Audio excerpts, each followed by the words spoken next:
Are you surviving or are you thriving? That's the question that will decide the next 10 years for you.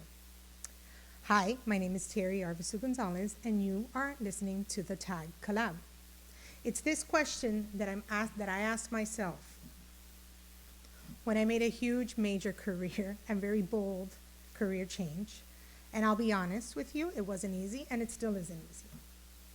And it's the reason why I'm writing this today and talking to you in a podcast, because for anyone who needs language and science and strategy to name what's happening inside of them and decide what to do.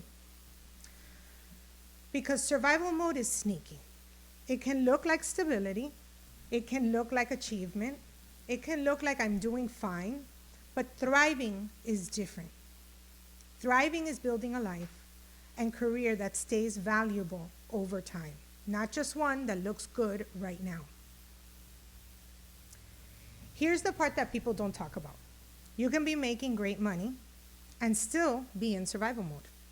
You can be collecting a 6-figure salary and quietly falling behind. Because surviving is about maintaining what you have. Thriving is about becoming who you need to be next. Let's make it real. If your job pays you well but doesn't require you to evolve, if you're rewarded for doing what you already know, if you're stuck executing yesterday's playbook, then what happens when the world changes again? What's the point of making 6 figures today if the skills you're building aren't going to protect you tomorrow? The hard truth, your paycheck is not proof of your future relevance. And the older I get, the more I believe this.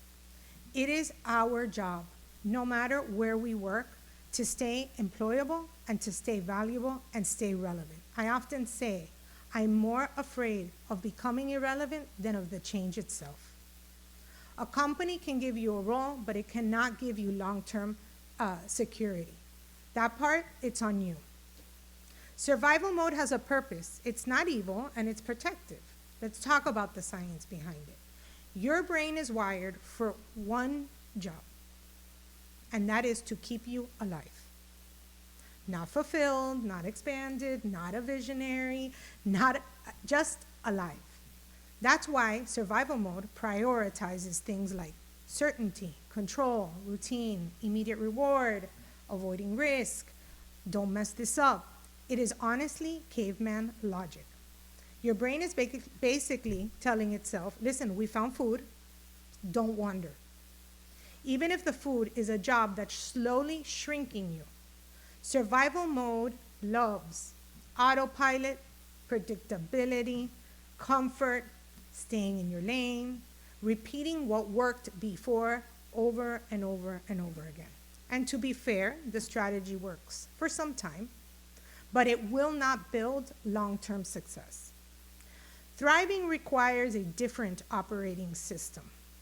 Thriving is not just the hustle, it's not positive vibes, and it's not pretending that you're okay.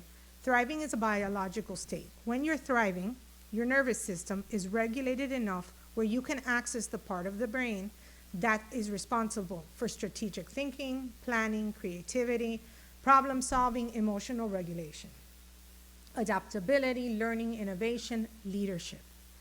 That is your prefrontal cortex at work, the part of your brain that helps you think long-term and stay flexible. But here's the catch.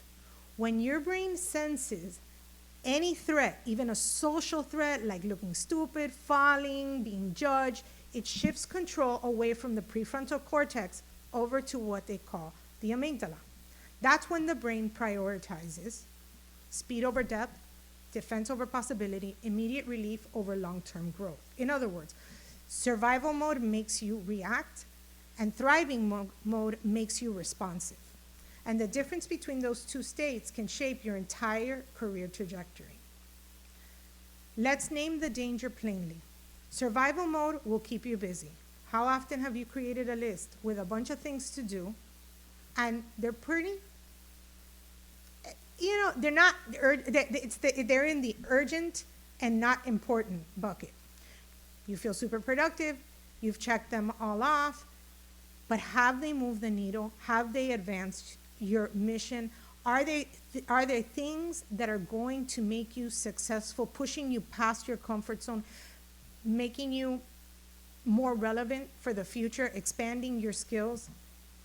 Oftentimes, that part of us looking for that predictability, lying to ourselves about productivity, oftentimes is that mask for surviving, but it's not thriving. And it's sneaky, and it makes you feel like you are doing things, but you're not. You're not building towards a future. It makes you look productive while you're quietly, without you even realizing it, stalling your evolution. It doesn't just shrink your skills, it shrinks your circle, because survival mode has a very specific bias. It prioritizes urgent tasks over long-term assets. And one thing it doesn't always prioritize is relationships too. You've heard me talk about the importance of social capital and of networking. This is how survival mode sneaks into your career. You optimize for comfort instead of for the challenge. You become the best at what you already know and stop becoming the person who can solve new problems. You confuse stability with safety. Stable is oftentimes, comfortable, but it can be a pathway to being outdated. You delay learning because you're just too busy. I've seen too many women, especially, and I know we have so much at home, we have enough, but we don't prioritize that investment in ourselves, learning more, and also the next one, which is super important, is you don't build relationships because you're always in task mode. This one's sneaky because it feels responsible, right? I'm doing the things I'm supposed to do. You tell yourself, I'll network when things calm down. I don't have time for coffee chats. I just need to focus on delivering. I'll reach out after this quarter. But after this quarter turns into a year, and suddenly you realize you built a career around outputs, not around people. And people are how opportunities move. It's also how you learn new things. I often call it collecting the dots. Having those moments to connect with other people gives you new dots that then allow you to innovate and create new constellations. People are how you stay visible, and when you're not in the room, people are how you find new lanes before you need one. People are how you learn what's coming before it hits you. In other words, something that also is part of delivering and your output is understanding how to scan the horizon, know what's coming, competition, etc. It's relationships with people that oftentimes will give you that. When you don't build relationships, you're not just missing community, you're missing early access to information, advocates when decisions get made, collaborators who stretch your thinking, mentors who help you level up faster, sponsors who put your name on tables when you're not sitting in the room yet. Survival mode will convince you that relationships are optional. Thriving understands that relationships are infrastructure. Here's another way where you're in survival mode. You don't feel the risk until the market shows you. New tools, new systems, new expectations, and suddenly you made you valuable yesterday. It isn't enough. Look at now with AI.